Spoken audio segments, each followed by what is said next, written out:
To do straw weaving, of course, we need some straws. These are full-length straws from some random food place that I saved. I'm going to cut them in half. Now I could use these 4 and it doesn't matter that they're not the same length, so don't get panicked about that. I happen to be using black straws with some of my other artists, so I'm just going to use these. But again, not the same size, it's okay. I'm going to need 4 pieces of tape. I like to use Scotch tape. Tear it at an angle, and they don't have to be too long. Now for me, I like to go ahead and take mine and put them across the table in case I'm sharing tape. If it's just me though, I could put them right here.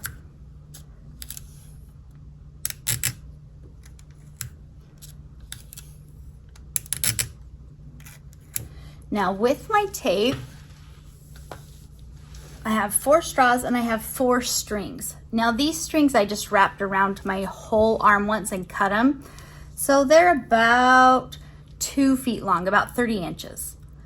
I'm gonna take one end of my string and just poke it down through my straw. Now if you put your mouth on the straw, then your string's gonna stick. It's gonna be a whole problem, right? I'm taping this string to the outside of my straw, and I want it to be as smooth as possible. So I like to start on the string part, kind of rub that down really nice, and then I'm just gonna roll it. If it touches the other side, that's okay, but when I roll it back, I have to really squish that down.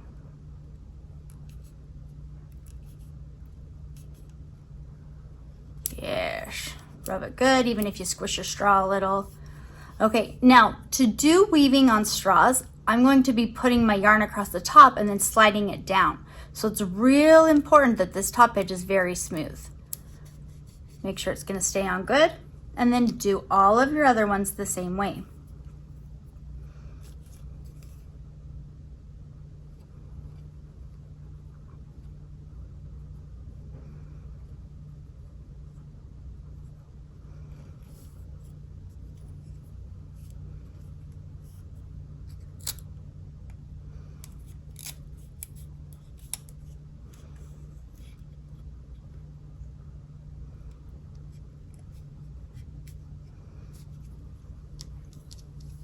You may have noticed that my string is variegated.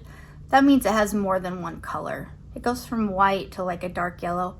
It's what I had, so I chose to use it, but you could have used yarn also for this.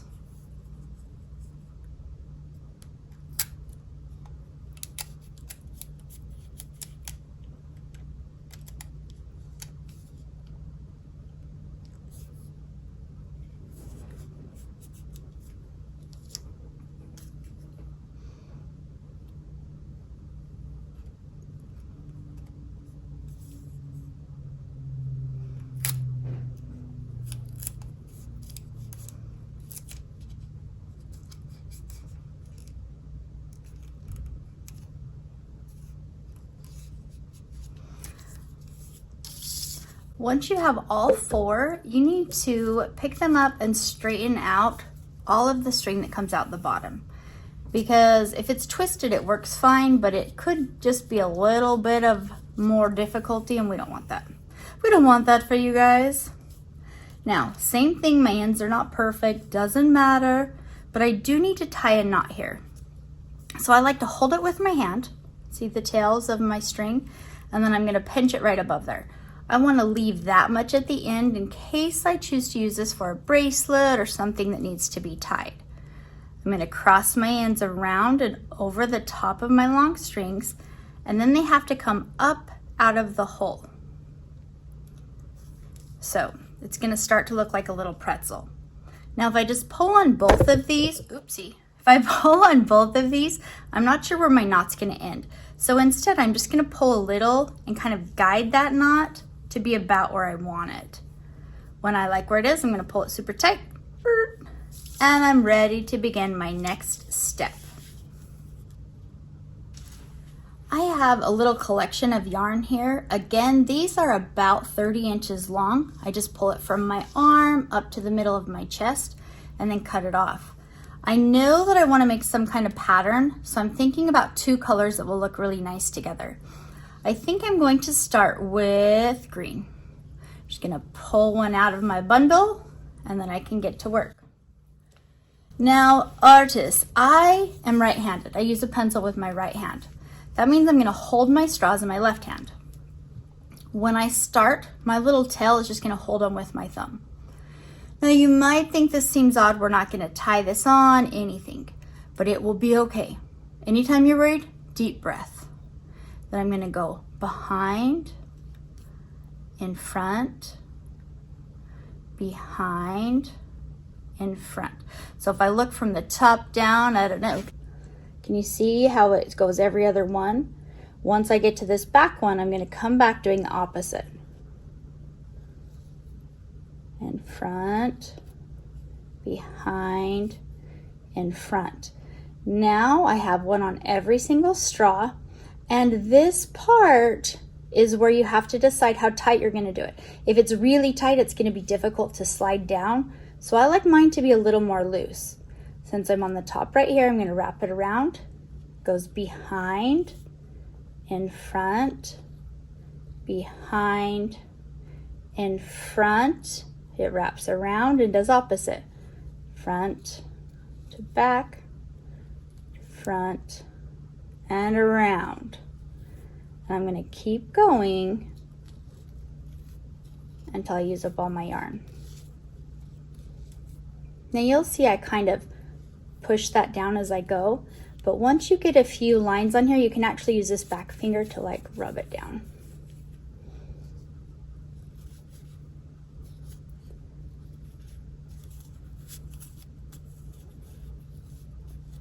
The first about 3 rows are the most difficult, and then you guys will be professionals, or pretty close.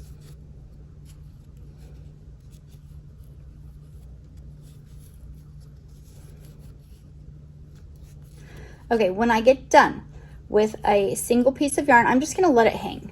I know it feels weird, but it will work out, I promise. I told you guys I was gonna make a pattern, so I want a contrasting color. I'm gonna go over here to my yarn bunch, and I think I will choose yellow for right now. Give it a little pull, or cut another one. And then I'm just kind of pulling this under my thumb so it's out of my way, because I'm gonna start again. So I put the tail of my next yarn under my thumb, and I just start like normal. Back, front, back, and around.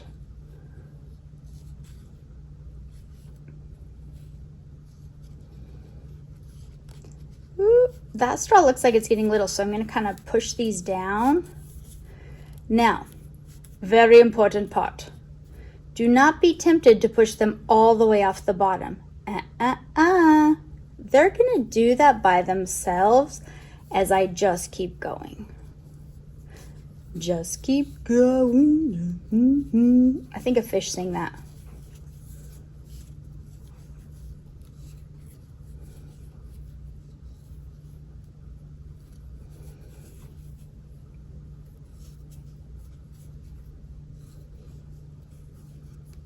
This is actually a little bit interesting that it works, because we know that weaving works by locking things together.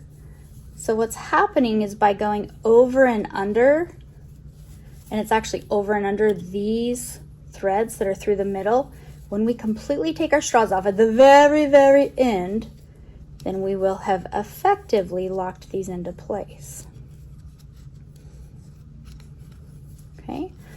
I ran out of yarn again. I'm going to give them just a little push and go back to either a 3-color pattern or 2. I'm just going to do a 2-color pattern. Whoops. Pull out my next one or cut it. And again, I finished over here with my 2nd color, but I'm still going to go back to the beginning, hold it with my thumb, and start behind. Behind that one. Oops. I'm going to have to hold this one a little too. In the front, behind, and around. Now I can tell it has to go in front because there's not one there. Now I have that beautiful green verde color. all the way across.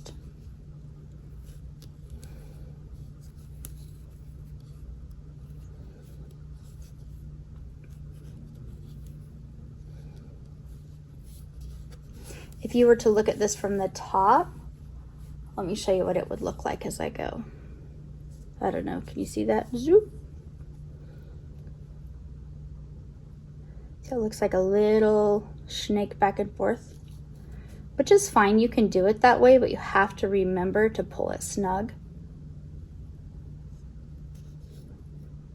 It's kind of tough for me, so I'm gonna go back to regular. Around, boop, boop, boop, boop, boop.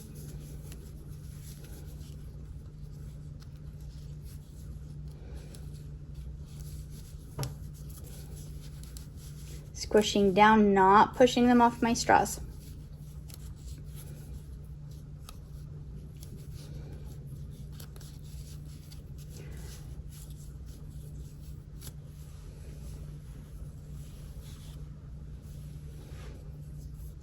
Hold it with my thumb. I'm going to start it the same. If you start it opposite, it's really not going to matter. So do not stress too much. See, I let my tail go. Again, doesn't matter. That's why part of the reason why this is so fun. Now I'm going to just keep going this way until I get it long enough. For me, I'm going to make it into a bracelet. So you'll see me kind of stop and measure. I want to go a little longer. I'm going to speed this up right now. You go ahead and work on yours, or pause the video, and then at the end I'll show you how to take it off the straws, okay? Capiche? Capiche?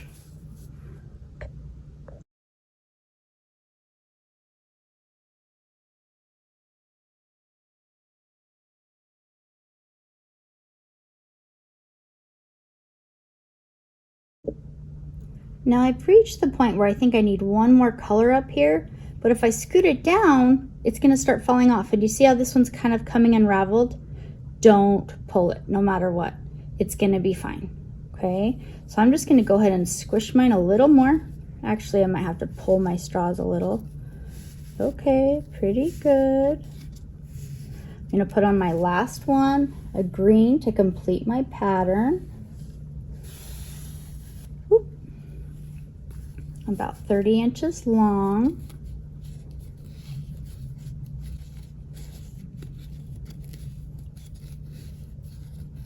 Yes, I'm cruising right now. I'm going very fast. This is the perfect little project to do while you're hanging out, visiting. Artists make mistakes. We just do the best we can. Okay, artists, I'm gonna stop right here and I'm gonna just begin squishing these down, okay? So, as I squish them and kind of pull up on my straw, it's gonna just slide out. Let me get a good workspace here.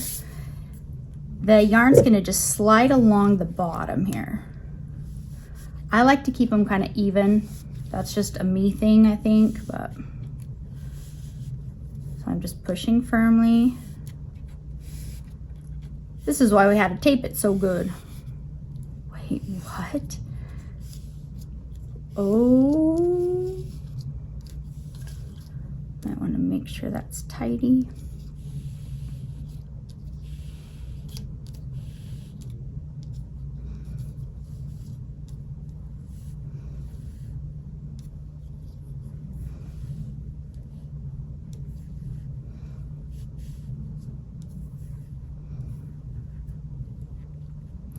That looks pretty good, artists. Now, I've pulled it tight. You can see I have all these other random little strings. We're gonna fix those, don't you worry. Let's go ahead and cut off our straws up here. I didn't cut my straws because I might want to use them again, right? I'm gonna take 2 of my threads in my right hand and 2 in my left, cross over, and tuck up through. Pull them, and I want to pull these firm but not like so tight because I don't want to make my weaving all crazy. Then I'm going to do it again. Take 2, cross, oopsies, cross over, tuck those 2 that are on the top up through, and pull. Now this is kind of the fun part for me. This is where you get to tidy your work up. So I'm gonna go along with my scissors and only cut my colored weaving strings.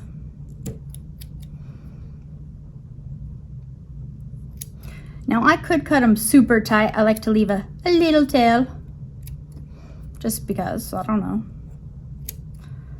I think it's not noticeable, and then I think it's gonna stay woven tightly like that.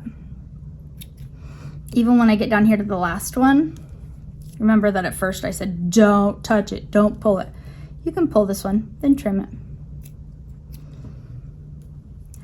Keep on trimming hot. The last step as an artist is to make it look really nice for presentation. So that's what we're doing here.